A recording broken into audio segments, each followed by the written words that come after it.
আমি এতই গরিব এবং অভাবী পরিবারের ছেলে যে আমি যে এখন এটা নিয়ে যে প্রশাসন ট্রাইব্যুনালে মামলা করবো নির্দোষ প্রমাণের জন্য সেই ক্ষমতাটা আমার নাই। আমি নিয়ে যায় নামে আমাকে বলতেছে গুলি চালাও, তার পিস্তল দিছে যে স্যার আমি এটা পারবো না করতে।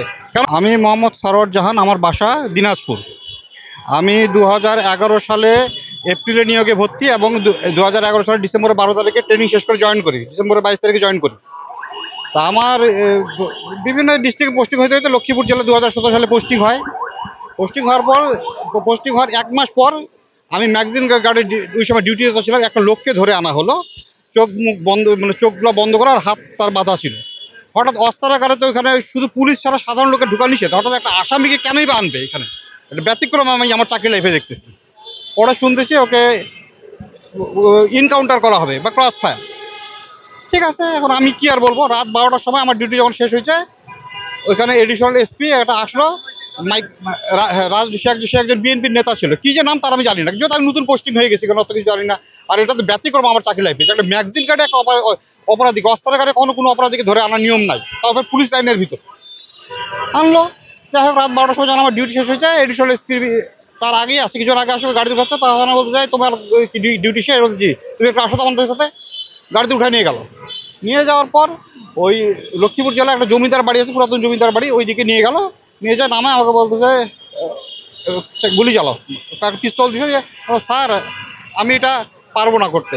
কারণ সে আদালতের মাধ্যমে তার সাজা হবে। ক্রস ফায়ার করা বা ইনকাউন্টার করা এটা তো আমার ঠিক হলো না, এটা তো আমার সংবিধানে বা আইনের, এটা বইয়ের ভিতরে আইনের বাইরে চলে যাচ্ছে। আমি তো তার অপরাধী করে বসতেছি, তার মধ্যে তার ব্যাপারে আমি কিছুই জানি না। তার অপরাধ কি?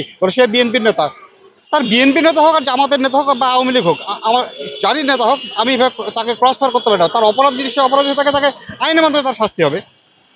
আর আমি কোনো আমাকে জিজ্ঞাসা করতো তোমার বাসা কোথায়, আমি বললাম দিনাজপুর, বলার পর শেষ, আর কোনো কথা নাই। ঠিক তার 1-1.5 মাস পর ডিসেম্বরের 2017 ডিসেম্বরের 1 তারিখে আমি তখন পুলিশ লাইন এলপি গেট 2 নং এলপি গেটে ডিউটি করতেছি। ডিউটি করা অবস্থায় আমাকে ওখান থেকে আসা ওই এডিশনাল এসপি এবং আরও কিছু অফিসার আসে, আমাকে আমার উপর একটা মিথ্যা আরোপ লাগায় যে আমার পোস্ট থেকে 3 কিলোমিটার দূরে পুলিশ ফাঁড়ি সংলগ্ন পুলিশ শপিং মল, ওইখানে একটা অঘটন ঘটছে, ঘটনাটা তুমি ঘটাইছো। আমি বললাম স্যার আমি তো ডিউটি পোস্টে আছি, আর আমার পোস্ট থেকে 3 কিলোমিটার দূরে আমি কীভাবে কাজটা করলাম? আমি বলে তোমাকে ভিডিও ফুটেজে দেখা গেছে। ভিডিও ফুটেজে দেখা গেছে? তাহলে ঠিক আছে, ভিডিও ফুটেজ আমাকে দেখান। আমার বিরুদ্ধে বিভাগীয় মামলা রুজু করলো, আমাকে 72 ঘন্টা আটকা রাখছে, খালি বলছে তুমি দোষটা স্বীকার করে নাও। আমি যেই দোষ করি আমি সেই দোষ কেন স্বীকার করবো?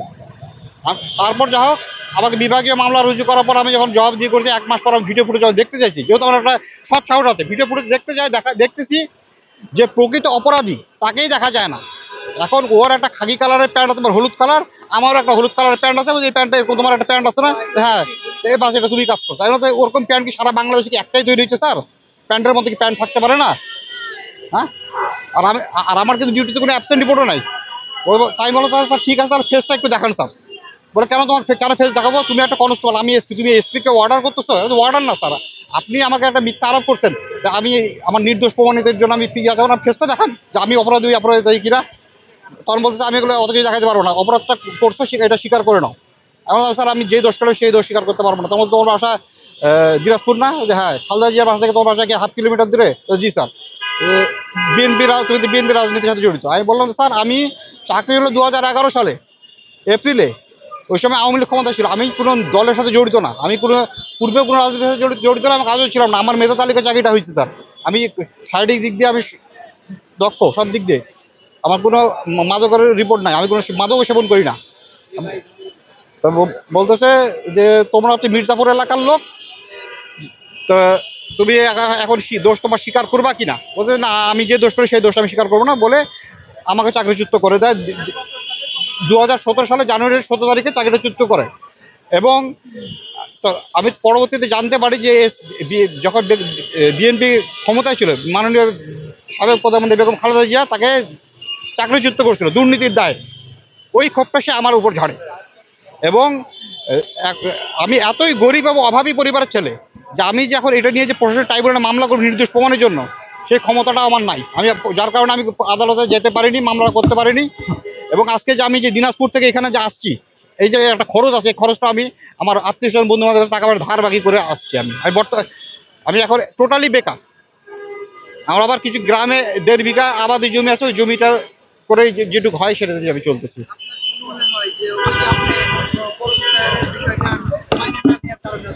জি, খরচ তার ইয়াটা আমি আদেশটা তার ওই অবৈধ আদেশ আমি মানিনি, এবং আহ, সে খালেদা জিয়া সে তার চাকরি খাইছিল, ওই ক্ষোভটা সে আমার উপর ঝাড়ছে। এবং আমি আজকে জোর গলায় এটাও বলতে বলতে চাই আমাদের বর্তমান স্বরাষ্ট্র উপদেষ্টাকে, যে তারা এবং পুলিশ হেডকোয়ার্টার বর্তমান আইজিপি স্যারকে বলতে চাই যে আমার অপরাধটা যদি সুষ্ঠুভাবে তদন্ত করে, ইনশাল্লাহ আমার অপরাধ প্রমাণ করতে পারবে না। যদি অপরাধটা সুষ্ঠুভাবে তদন্ত করে, আমার উপর যে আনিত অভিযোগটা সুষ্ঠুভাবে তদন্ত যদি করে, কখনোই সেটা প্রমাণ করতে পারবে না। অবশ্যই হইতো, এরকম কত লোককে তো বিনা অপরাধে ক্রস ফায়ার দিচ্ছে। এটা তো আমি কেন বলবো, সারা বাংলাদেশের জনগণই জানে, সারা বাংলাদেশের জনগণ দেখছে ওই সময় কি কত বড় বড় নিউজগুলো হয়েছে।